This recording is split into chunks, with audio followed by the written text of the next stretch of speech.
সকালে স্কুলে ছেলেকে দিয়ে আসা পর্যন্ত আমার বাড়িতে পুরো যুদ্ধ চলে, সেটা তো আমি আগেই বলেছি।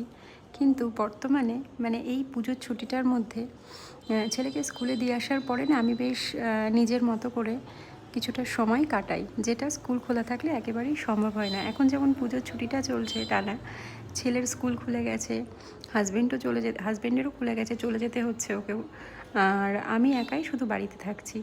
আর এই সময়টা ছেলের স্কুলে থাকছে, যতটা টাইম আমি একাই থাকছি, এই সুযোগটা না সচরাচর হয়ে ওঠে না। একটু ওদেরকে মিস করি ঠিকই, কিন্তু বেশ ভালোও লাগে নিজের সাথে সময় কাটাতে। এই টুকটাক বাড়ির কাজকর্ম করি, বসে ফোন দেখি, বা আরও এমনি চুপচাপ বসে কিছু ভাবি, কিছু হাতের কাজ করি। এগুলো করতে করতে বেশ দিনটা সময়টা সুন্দরভাবেই কেটে যায়।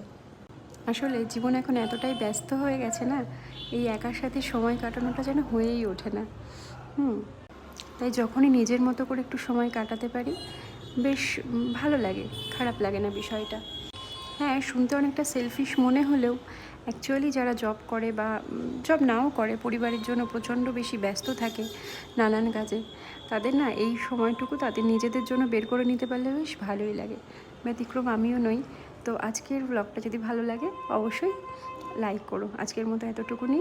সকলে ভীষণ ভালো থেকো। টাটা।